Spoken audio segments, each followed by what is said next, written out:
진리의 길에서 행함이라는 제목으로 함께 말씀을 나누도록 하겠습니다. 힘들고 어려운 상황이 계속 되어지고 있는데요. 우리가 6월 말쯤에 송태관 목사님 설교를 들은 적이 있습니다. 그때 어떤 말씀으로 정리하셨냐면, 이런 힘들고 어려운 상황을 너무 지나치게 해석하려고 하거나 분석하지 말고 바른 일들, 그리고 해야 할 일들을 변함없이 행하다 보면, 계속 성실함으로 감당하다 보면 결국은 어떻게 된다고 했죠? 하나님의 큰 그림을 보게 되고, 그리고 하나님의 뜻과 마음을 읽게 된다라고 들은 적이 있습니다. 그렇습니다. 하나님께서 우리에게 옳다라고 말씀하신 일들이 적지 않습니다. 그리고 그 일들을 계속해서 행할 때에 하나님의 그런 큰 그림과 약속과 뜻을 발견하는 저와 여러분들이 되시기를 간절히 바랍니다. 그리고 오늘 말씀도 그러한 흐름에서 함께 이 행함이라는 주제를 가지고 살펴보려고 합니다. 야고보서 말씀인데요, 야고보서 말씀을 읽어나갈 때, 오늘은 특별히 끝절 말씀이죠. 읽어나갈 때 좀 두 가지 정도 또 문맥적으로나 개념적으로 정리해야 될 사항이 있습니다. 어떤 것이냐면 율법과 구원에 관한 것, 그리고 행함과 구원에 관한 것입니다. 율법과 구원에 관해서 성경에서 어떠한 바울의 복음을 보면 율법은 폐해야지어야 될 것이라는 그런 내용을 담긴 것들을 보게 되는 경우가 있습니다. 율법이 폐해야 될 것처럼 보일 때가 있는 거죠. 율법으로서는 의에 이를 수가 없다.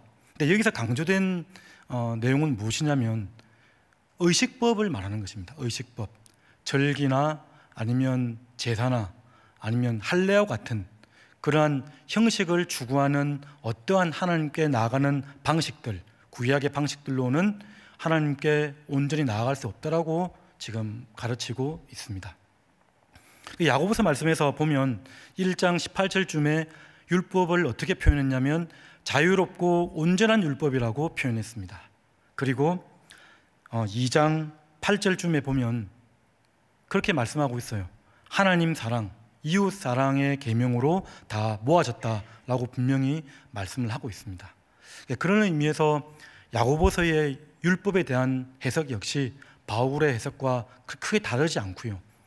또는 행함의 문제도 마찬가지입니다. 행함의 문제, 성경 전반을 읽어나갈 때 한 번도 우리의 공로나 자격이나 우리의 어떠함으로 의에 이를 수 있다라고 말한 본문이 없습니다. 철저하게 어떻게 우리는 구원을 받게 되는 것이죠?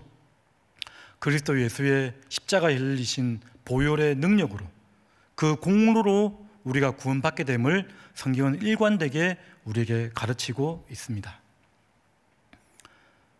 그런데 오늘 본 말씀에서 야고보서를 쭉 읽다가 보면 어떻게 헷갈리는 경우가 있냐면, 행함 없는 믿음은 그 자체가 죽은 것이라, 그런 말씀을 본 적이 있죠. 그래서 야고보서는 마치 무언가를 행해야만 구원을 받을 수 있는 것처럼 생각하는 경우가 있을 수가 있습니다. 그런데 이것 역시 우리가 잘 구분해야 되는데요, 이것을 잘 구분하기 위해서 에베소서 2장 8절에서 10절까지의 말씀을 한번 읽어보도록 하겠습니다. 8절에 보면 이렇게 되어 있습니다. 너희는 그 은혜에 의하여 믿음으로 말미암아 구원을 받았으니 이것은 너희에서 난 것이 아니요 하나님의 선물이라. 은혜에 의해서 하나님의 긍휼과 그 큰 사랑으로 구원을 받았다라고 설명을 하고요. 9절 말씀에 보면 행위에서 난 것이 아니니, 우리의 외모, 우리의 어떠함으로 근거가 있지 않고 행위에서 난 것이 아니니 누구든 자랑하지 못하게 함이라.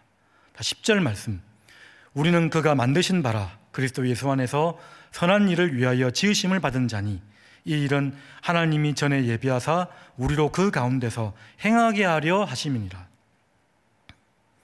행위에서 구원에 이르게 한 것은 아니지만, 우리의 행위가 아니지만 우리를 구원에 이르게 한 목적은 그리스도 예수 안에서 선한 일을 위하여 지으셨다라고 말씀을 하고 있고요. 행위에서 난 것은 아니지만 끝절 말씀에 보면 행하게 하려 하심이라. 베드로전서 2장 9절 말씀에도 그와 같은 말씀이 있죠. 어두운 데서 불러내신 그 기이한 빛의 아름다운 덕을 선포하게 하기 위해서 우리를 불러냈다라는 그런 표현들도 있습니다. 그러니까 야고보서 역시 어떤 말이냐면, 지금 야고보서는 끝에 있는 것, 행하게 하려 하심이니라. 바울의 복음 로마서나 갈라디아서 말씀에서 강조하는 것은 행위에서 난 것이 아니니 그쪽 부분을 강조하고 있다면, 야고보서는 뒷부분 행하게 하려 하기 위함이다. 그러니까 우리의 행위로서는 결코 하나님의 은혜의 영역에 들어갈 수가 없지만, 은혜 받은 자로서, 구원받은 백성으로서 어떻게 살아가야 될 것인가, 어떻게 행해야 될 것인가를 가르치는 말씀이 바로 야고보서라고 할 수가 있습니다. 바울과 야고보 두 사람 다 그 아브라함을 예로 드는데요. 아브라함을 예로 듭니다. 창세기 15장에서 하나님이 아브라함을 의로 여기셨다고 나와 있는데, 아브라함이 그를 믿음에 의로 여기셨더라. 그 말씀을 얘기할 때 17장 할례가 나타나죠. 17장의 할례 받기 이전에 하나님은 아브라함을 의로 여기셨다. 그 말씀을 바울이 강조해서 이신칭의의 복음을 말했던 것이고요. 야고보서는 그 하나님의 의롭다 칭한 그 믿음이 창세기 22장에 우리에게 완전히 증거되어지고 보여졌다. 그 말씀을 강조하는 내용들을 이렇게 기술하고 있습니다. 그러니까 구원받은 자로서 어떻게 살아갈 것인가, 그 행함의 문제를 야고보가 지금 강조하고 있다는 것을 우리가 알고, 그러한 관점에서 균형을 가지고 이 야고보서 말씀을 읽어나갔으면 좋겠습니다. 자, 오늘 본 말씀은 이제 끝절 말씀이죠. 19절, 20절 말씀. 야고보는 누구입니까? 야고보는 예수님의 동생이었고 초대교회의 베드로 이상되는 버금가는 그런 리더였습니다. 리더. 그래서 초대교회에서 영향력 있는 지도자로서 공동체를 바라보는 마음이 남달랐었겠죠. 그 교회를 바라보는 마음, 온갖 핍박과 환난이 오더라도 떠나지 않고 교회를 지킨 사람. 그 야고보가 지금 19절에 보면 내 형제들아 라고 지금 이렇게 부르고 있습니다. 내 형제들아. 야고보서 말씀을 읽다 보면 내 사랑하는 형제들아, 내 형제들아, 이런 표현들이 많이 나타나요. 내 형제들아. 그 야고보의 그 공동체를 사랑하는 마음이지 않을까, 그런 생각이 듭니다. 자, 그런 사도 야고보가 지금 끝절에서 뭐라고 하고 있냐면, 너희 중에 미혹되어 진리를 떠난 자를, 그 진리에 떠난 자에 대해서 지금 설명하고 가르치고 있습니다. 진리에서 떠난 자. 야고보서 한 2장쯤에 보면 어떠한 사람들에 대한 권면을 하고 있냐면, 가난하고 소외된 자들에 대한 권면의 말씀이 나타납니다. 부자들에게 경고하면서 그런 사람들을 차별하지 말라. 한 영혼에 대한 관심이 난달했던 사람이 바로 야고보였습니다. 그리고 5장 지금 끝절에서 이 본문 말씀 앞절에는 어떤 내용이 있냐면, 병든 자가 있느냐, 그러면 교회 장로들을 청해서 기도할 것이요, 기름을 발라서 함께 기도하라는 말씀이 나타납니다. 그러니까 병든 자를 위해서 기도하라는 본문을 하고 나서, 사실은 이 마지막에는, 보통 편지의 마지막은 어떻게 끝납니까? 축복이나 인사로 이렇게 끝나는 경우가 많은데, 이 영혼을 사랑하는 야고보는 울타리 밖에 있는 사람들에 대한 울컥하는 마음이 있었던 겁니다. 병든 자에 대해서 얘기하다가 마지막에는 울타리 밖을 떠난 자들, 진리에서 미혹된 자들에 대해서 이렇게 권면하면서 마지막 편지의 결론을 맺고 있다는 것을 우리가 알아야 될 것입니다. 그러니까 야고보는 한 명 한 명 영혼에 관심이 많았던 거죠. 그리고 이 너희 중에 미혹되어 진리를 떠난 자, 여러분, 진리를 떠난 자를 찾기까지 얼마나 부단한 관심과 노력이 있다는 것을 우리는 상상해 볼 수 있지 않습니까? 공동체에서 떠난 사람, 특별히 진리에서 떠난 사람, 미혹되어서 떠난 사람은 사실 발견하기가 쉽지가 않습니다.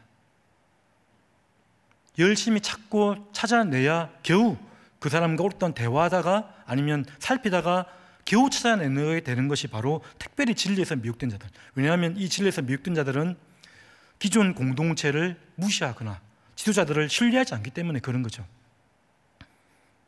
야고보의 그런 각별한 관심으로 지금 이런 사람 찾아냈습니다. 내 형제들아, 부르고 나서 너희 중에 미혹되어 진리를 떠난 자, 복수로 공동체를 부르고 나서 그 한 명, 진리 떠난 자를 누가 돌아서게 하면, 이렇게 지금 설명을 하고 있습니다. 미혹된다는 표현, 이 미혹된다는 표현은 이 방황되어지는 그런 표현일 수가 있는데요. 진리의 길에서 벗어나다, 옳은 길에서, 온전한 길에서 비껴나가다, 뭐 그런 표현이라고 할 수가 있습니다. 미혹을 당하는 거죠. 악한 사탄 마귀, 또 영적으로 잘 서 있지 않으면, 진리 안에 거하지 않으면 이렇게 넘어질 수가 있습니다. 특별히 최근에 보면 이 미혹을 할 때 모략이라고 해서 모 이단에서 많이 쓰는 방법이라고 제가 들었는데요. 모략이라는 방법을 많이 씁니다. 모략으로 쓰는 방법, 그게 무엇이냐면, 사실 모략이라는 뜻은 히브리어 에짜라는 뜻으로 하나님의 자기 백성을 향한 작정과 계획에 관한 내용이거든요. 그런데 그 모략을 거짓말이나 속임수로 포교하는 전략을 그냥 포장해서 설명하는 그런 전도 방법으로 가르치는 이단이 있습니다. 뭐 거짓이나 거짓말을 하거나 위장을 하거나 사칭하거나, 그런 여러 가지 예시문들이 얼마나 많은지 수십 가지가 있습니다. 기존의 공동체 영혼들을 빼내기 위해서 거짓말이라는 방법을 사용해서 이렇게 전도하려고 하는, 그쪽 입장에서 전도겠죠. 그러한 이단들이 있다는 것입니다. 그런데 여러분, 어떻습니까? 우리가 성경 역시 전반을 읽어보면 하나님은 결단코 거짓말로 선언으로 나가는 것을 지지하지 않습니다. 아주 극소수로, 그 이단들도 이 근거 말씀으로 두는 내용인데요, 아주 부득이한 조치, 어떤 일이 있었죠? 히브리 산파, 이스라엘 백성들 아기가 태어나면 죽이라고 했던 그 바로 왕에게 거짓말을 했던 히브리 산파, 또는 정탐꾼을 살리기 위해서 거짓말을 했던 그 라합을 예를 들면서 거짓말을 해도 된다라고 가르치는 이단이 있다는 거예요. 그런데 여러분 어떻습니까? 하나님은 결과가 선해야 됨과 동시에 과정도 선해야 된다라고 가르치고 있습니다. 그리고 관계를 깨는 것으로 나가지 않고요. 여러분, 히브리 산파나 그 라합이나 그 거짓말로 인해서 생명 살리는 것으로 나갔고요, 그것으로 인해서 어떤 선한 영향력이 훼손되는 것이 전혀 없었습니다. 그런데 이단들은, 그 모략이라는 것을 가르치는 이단은 또 말씀에서 또 근거 말씀을 찾곤 해요. 말씀에서. 그러니까 말씀을 문맥적으로 전반적으로 읽지 않고 딱 말씀 한 절마다 꼬집어내서 이 모략, 거짓말 전도에 대해서 지금 지지하는 그런 가르침을 하고 있는 것을 보게 됩니다. 특별히 로마서 3장 7절 말씀 한번 보면 이런 말씀이 있습니다. 그러나 나의 거짓말로 하나님의 참되심이 더 풍성하여 그의 영광이 되었다면 어찌 내가 죄인처럼 심판을 받으리요. 자, 이 말씀만 떼서 보면 마치 나의 거짓말로 하나님의 참되심이 풍성하여 영광이 되었다면 나는 심판을 받지 않을 것이다, 이런 말로 보일 수가 있겠죠. 이 말씀만 떼어서 보면 이렇게 가르치는 이단이 있다는 겁니다. 이렇게. 그러니까 말씀을 한 절 한 절 떼어서 가르치는 그 말씀의 지식이라고 하면서 가르치는 그 이단을 너무 신뢰할 필요가 없습니다. 이 말씀은 당장 8절 말씀 한번 보십시오. 8절. 또는 그러면 선을 이루기 위하여 악을 행하자 하지 않겠느냐. 그 세번역 성경이나 공동 번역에 보면 따옴표가 있어요. 따옴표. 어떤 이들이 이렇게 비방하여 우리가 이런 말을 한다고 하니 그들은 정죄받는 것이 마땅하니라. 어떤 사람의 말을 예로 든 것인데요, 예로 든 것인데 그것을 그냥 끄집어내서 잘못된 발레인데요, 바울은 분명히 8절 하반절에 그들은 정죄받는 것이 마땅하니라 가르치고 있잖아요. 그런데 성경만 떼서 가르치는 그런 성경 해석은 대단히 잘못된 것이라고 할 수가 있습니다. 로마서 6장 1절 2절에 보면 그런 말이 있죠. 은혜와 죄를 얘기하면서 은혜에 더 풍성하게 하기 위해서 죄에 거하겠느냐, 그런 질문을 바울이 합니다. 죄가 많은 자에게 은혜가 크다라는 말씀을 하잖아요. 그런데 그 말씀 역시 2절에 가면 그건 이제 무슨 말을 더하리요? 죄에서 떨어진 자, 죄에서 돌이킨 자, 죄에서 멀어진 자를 우리를 구원해 주셨는데 어찌 우리가 죄에서 더 거하겠느냐 반문하면서 우리의 가르치는 장면이 있어요. 은혜에 머물게 하기 위해서, 더 풍성한 은혜를 위해서 거짓과 죄를 진다는 것은 말도 안 된다라고 지금 가르치고 있는 거죠. 이 미혹이라는 단어를 보면서 모략에 대해서 지금 얘기를 하고 있습니다. 여러분, 진리에서 미혹된 자, 여러분 이 미혹된 자를 살펴볼 때 사실 극단적으로는 진리에서 미혹된 자지만 이렇게 온라인 예배로 계속해서 신앙 중계를 하고 만나지 못하는 이런 상황이 지속될 때는 좀 더 넓은 의미로 보면 예배에서 떠난 모든 자를 총칭할 수도 있습니다. 진리에서 떠난 자. 그러니까 여러분, 우리 목사님들 또 맡은 간사, 리더, 목자들 주변에 진리에서 떠난 자가 없는지, 온라인 예배에서 떠난 자가 없는지. 이 온라인 예배는 어쩌면 지금 현재 우리 신앙의 마지막 보루일 수 있습니다. 마지막 보루. 온라인 예배를 들어보니까 정말 1시간 집중해서 하나님께 마음을 정하여 향한다는 게 얼마나 어려운지 우리는 보게 되지 않습니까? 그런 사람들, 우리 목사님들도 찾아다니고 있는데요. 어제 토요일 날 제가 C관에 한번 가봤더니 C관에 방이 없었습니다. 빈 방이 없었습니다. 어떤 일이 일어난 거죠?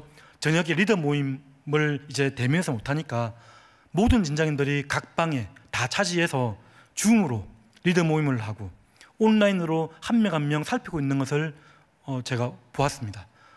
참 귀한 일이죠. 그렇게 진장님들을 목사님들이 찾아다니는 것처럼 우리 옆에 있는 분들, 공동체에 속한 모든 사람들은 주변에 온라인 예배에 떨어진 자가 없는지, 경건 생활이 멈춰진 자가 없는지 계속해서 살피고 돌아봐야 될 것입니다. 누가복음 15장 7절 말씀 다 같이 읽겠습니다. 내가 너희에게 이르노니 이와 같이 죄인 한 사람이 회개하면 하늘에서는 회개할 것 없는 의인 99으로 말미암아 기뻐하는 것보다 더하리라. 이 말씀 다 기억하고 있지 않습니까? 죄인을 돌아서게 하는 일들, 이것은 하나님께서 맡기신 사명입니다.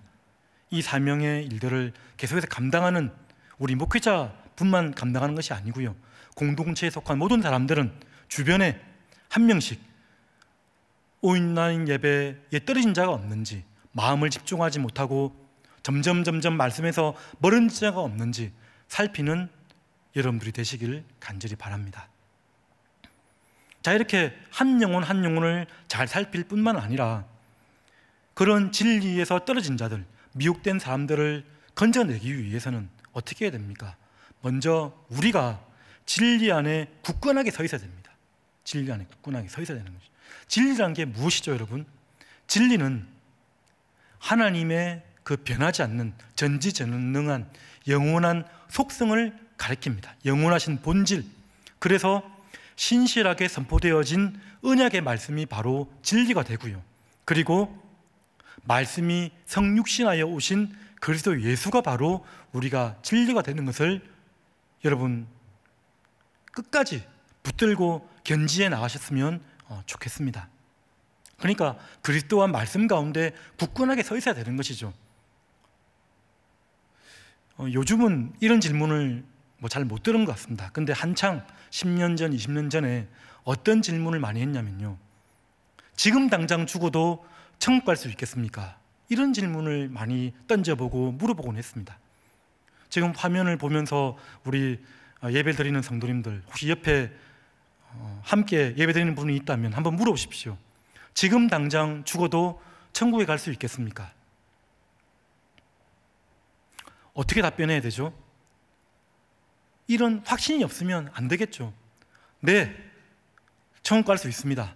나를 보면, 나의 어떠함을 보거나 나의 모든 것을 볼 때에 하나도 천국 백성이 될 자격이 없지만 나를 위해서 나의 허물과 죄악과 모든 연약함들을 다 짊어지시고 십자가에 죽으신 그 보혈의 피로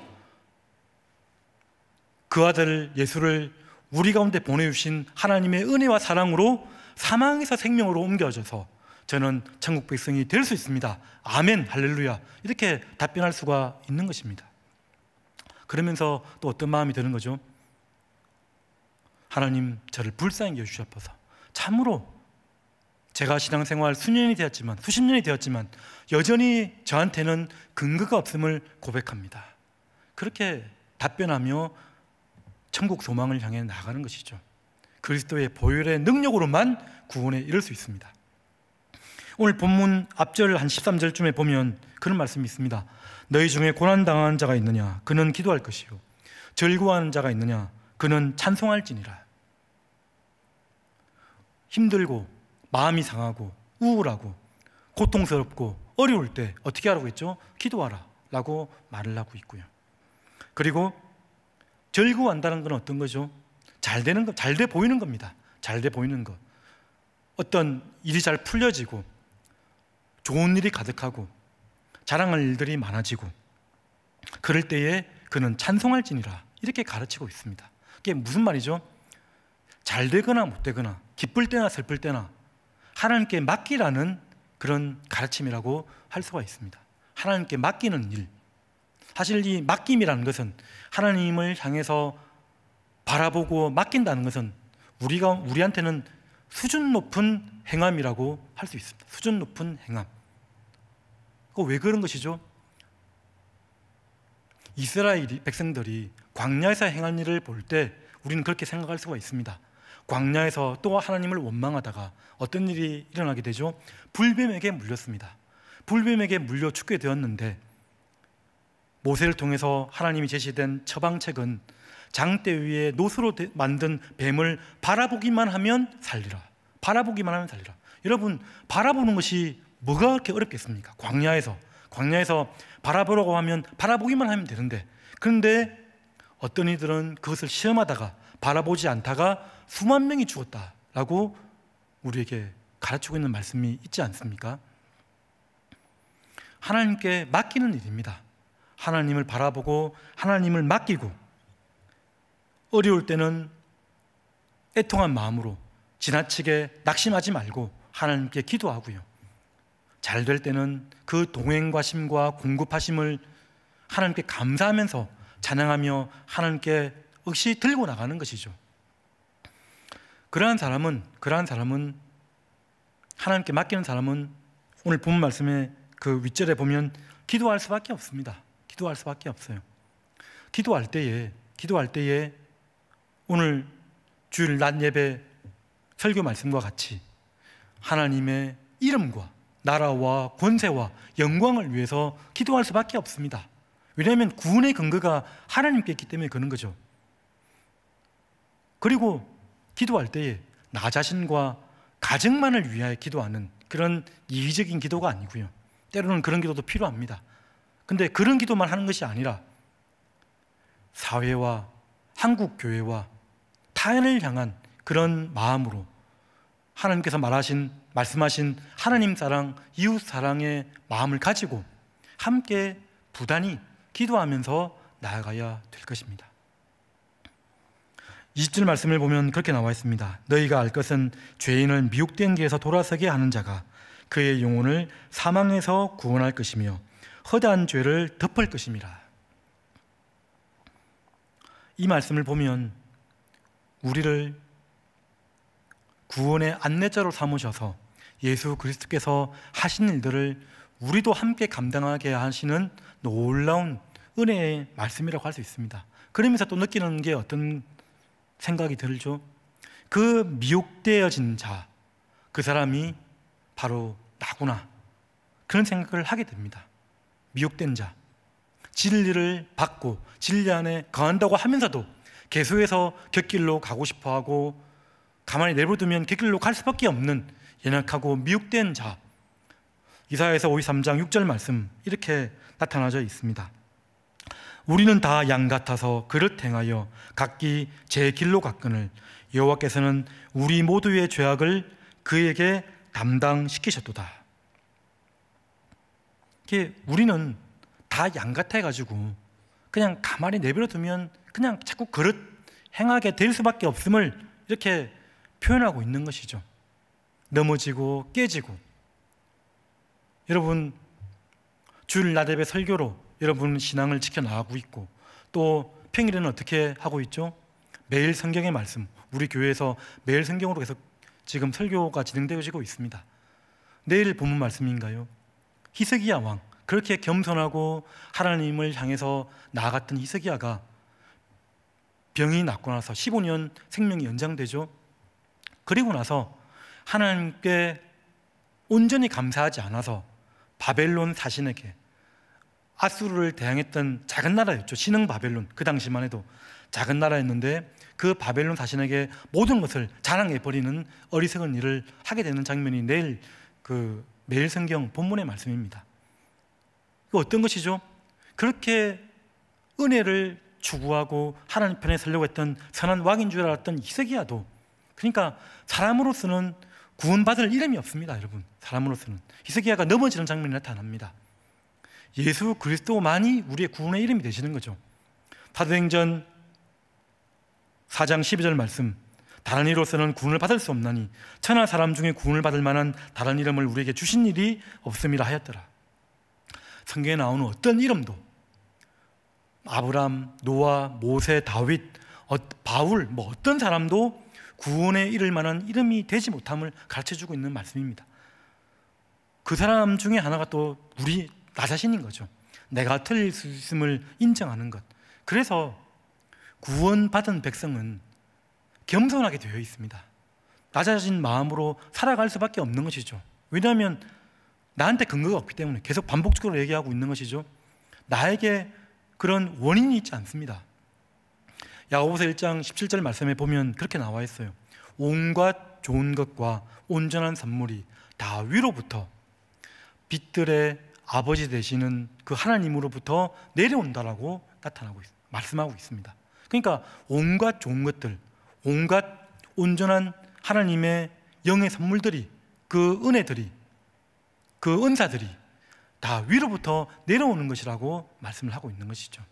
그러니까 우리는 그렇게 과거에 큰 은혜를 받고 하나님 편에 잘 살아져 있다 할지라도 구원받은 백성으로서 그 신앙의 진리의 말씀, 진리 안에 거하지 않으면 금방금방 넘어질 수밖에 없는 존재임을 인정하고 살아가야 될 것이라는 것입니다. 하나님의 은혜를 구해야 됩니다.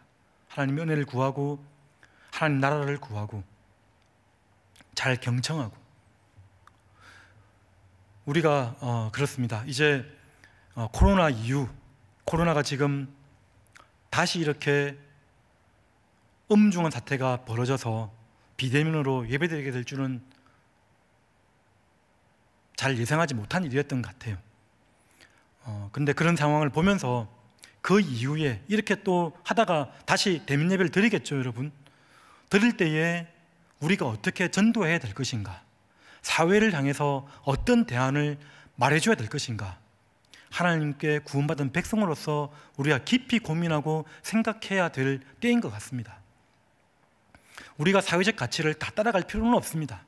그렇죠? 왜냐하면 진리의 말씀, 성경의 가치는 때로는 세상에서 말하는 가치와 부딪힐 때가 있고요, 다를 때가 분명히 있습니다. 그런데 하나님 앞에서 구원받은 백성으로서 저들을 사회에, 세상에, 하나님께서 세상에 그리스도의 빛을 증거하라고 가르치셨는데 그들을 우리가 공감하지 못해서 복음의 장애가 된다면 이보다 더 속상하고 아픈 일이 어디 있을까, 그런 생각을 해보게 됩니다. 그러니까 우리가 세상을 향해서 정말 바울은 감옥에 있을 때나 어디에 있을 때나 항상 무엇을 고민했던 거죠? 하나님의 이름이, 하나님의 영예, 그리스도의 영예, 그리스도의 이름이 떨어지는 것이 일차적인 고민이었어요. 1차적인 고민. 전도가 될 것인가? 복음이 잘 증거될 것인가? 그것이 바울의 큰 고민이었습니다. 자, 그러한 것처럼 우리도 이 시대에 코로나가 이제 지나가면서 어떻게 하면 사회적으로 바른 메시지를 증거하고 그리스도의 이름이 떨어지지 않을까 부단히 고민하는 일들이 우리 가운데 있어야 될 것입니다. 한 명의 영혼, 계속해서 하나님은 가르쳐주고 있죠. 오늘 본 말씀에서도 그 내형제들아, 공동체 중에 한 명의 영혼, 그 영혼을 찾기까지의 부단한 관심과 사랑 있어야 된다고 말씀드렸습니다. 그리고 많은 사람들을 옳은 대로 이끄는 자는, 다니엘서 12장 3절 말씀이죠. 지혜 있는 자는 궁창의 빛과 같이 빛날 것이요 많은 사람을 옳은 대로 돌아오게 한 자는 별과 같이 영원토록 빛나리라. 이 말씀은 언제든지 유효한 하나님의 영원한 말씀입니다. 하나님께서 우리를 세상 가운데로 보내셨습니다. 교회로 우리를 불러주신 것은 세상으로 보내시기 위함인 것을 우리가 잊지 않아야 될 것입니다. 사회적인 감수성을 잃지 말고, 그러면서 진리 안에 굳건히 서서 한 명의 영혼에 부단한 관심과 사랑을 가지고 분별하면서 균형 있게 살아가는, 하나님의 마음을 흘려보내는, 축복이 통과되는 복된 주님이 너무나 사랑하시는 삼일교회 성도님들이 되시기를 주님의 이름으로 축복드립니다. 아멘. 예, 우리 찬양 한 곡 하고 마무리 기도하도록 하겠습니다. 예수 때문에.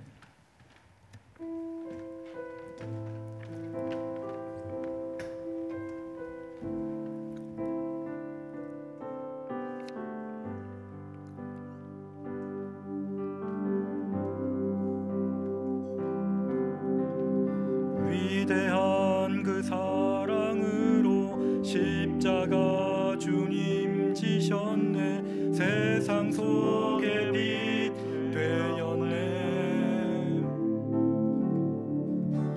주님의 피로 사셔서 영원한 생명 주셨네. 값없이 주신 그 참 사랑, 위대한 그 사랑으로, 위대한 그 사랑으로 십자가 주님 지셨네. 세상 속에 빛 되었네.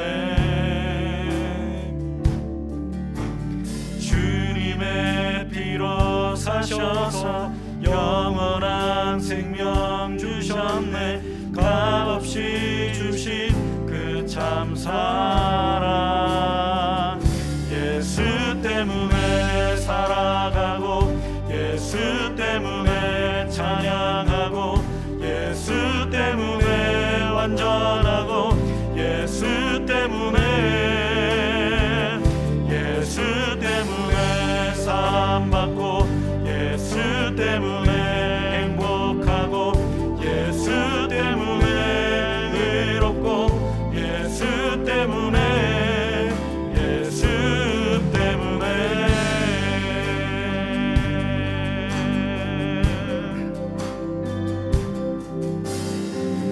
더러워진 많은 죄를 그 피로 대속하셨네. 오늘도 승리 주셨네. 의로움을 유산으로 주 약속대로 주셨네. 날마다 함께 하시네. 예수 때문에 살아가고, 예수 때문에 찬양하고, 예수 때문에 완전하고, 예수 때문에, 예수 때문에 사랑받고, 예수 때문에 행복하고, 예수 때문에